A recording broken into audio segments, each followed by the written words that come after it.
The Iliad tells one part of the story of Ilion, another name for Troy, the city on the Hellespont which was besieged by a Greek army for 10 years before being destroyed by the wooden horse and the warriors hidden within it. The Iliad's events happen before the city has been sacked, when a disastrous quarrel arises among the Greeks. The greatest warrior, Achilles, gets furious with Agamemnon, his notional leader, and withdraws from the battle. The fight started over a woman. Agamemnon had been forced to give one of his female captives, Chryseis, back to her father. But Agamemnon wasn't happy about it and demanded a price as compensation, in this case Achilles' own captive, Briseis.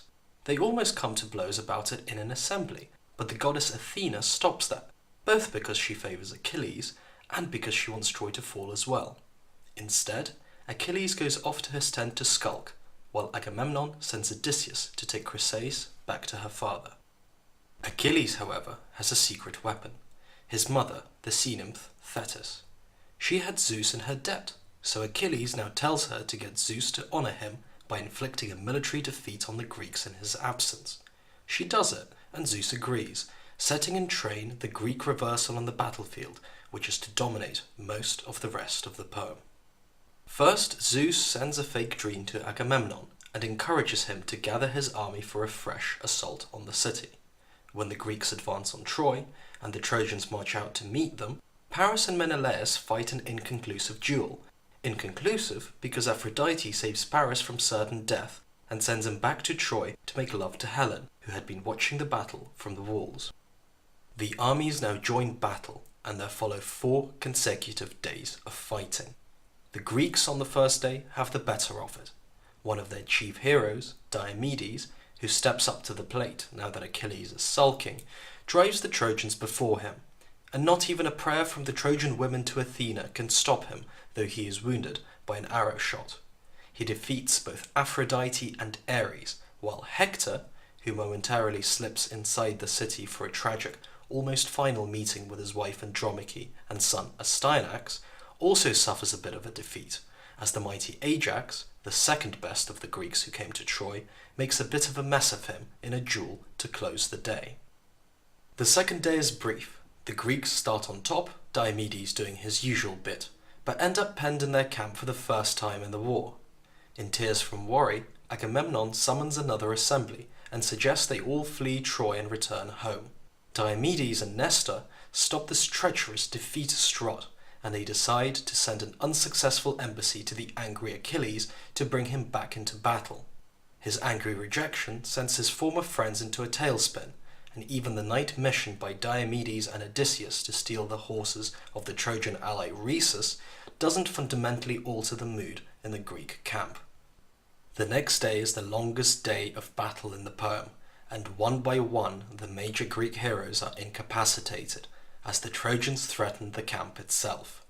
Not even Hera's interference, when she seduces Zeus and diverts his attention away from supporting the Trojans, can stop Hector and his allies in their advance. The pressure is only relieved when Patroclus, Achilles' friend and follower, takes his place, donning Achilles' divine suit of armor. The Trojans flee back to the city, and along the way Patroclus kills Sarpedon, Zeus' son and major Trojan ally. The respite is short-lived, however, since the god Apollo attacks and disarms Patroclus, before he is killed by Hector and a minor Trojan figure, Euphorbus. The battle now enters a new phase of desperation, as the Greeks try to reclaim the body of Patroclus, and the Trojans try just as hard to seize it and its famous armor. But the contest is drawn until Achilles appears on the trench, bearing the aegis of Zeus which Athena had put around his shoulders, and shouts so loud that he panics the Trojan army into retreat. While the Greeks reclaim the body, the Trojans discuss their plans. At Hector's prompting, they foolishly decide to remain camped on the plain and try to beat Achilles back on the next morning.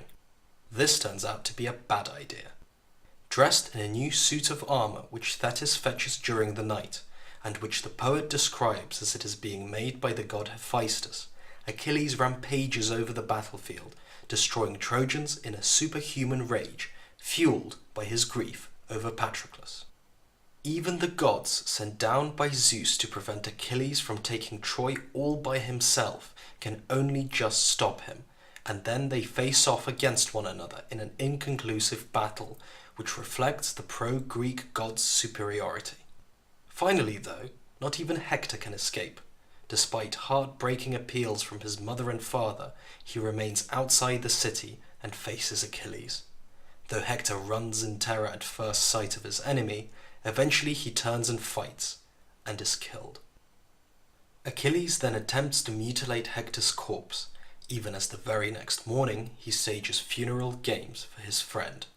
These splendid contests include chariot racing, boxing, armoured duels, wrestling, archery and spear throwing, and Achilles commands the whole process, giving out prizes and controlling the several quarrels which occur, but it gives him no peace at all. When the games are done, he is still abusing Hector's corpse. Only the arrival of his mother, summoned to Olympus once more by Zeus to get things moving, stops him. And soon thereafter, Priam himself comes to the Greek camp, guided by Hermes and known only to Achilles, to ransom his son from his son's killer. Though the tension between them almost leads to violence, they share an important moment of sympathy, a meeting of the minds and a meal, before Priam returns to Troy, once more under the protection of Hermes. There they lay out Hector's corpse on his funeral bier, and in turn his wife Andromache, his mother Hecuba, and finally his sister-in-law Helen mourn over the dead man. With his funeral, the Iliad ends.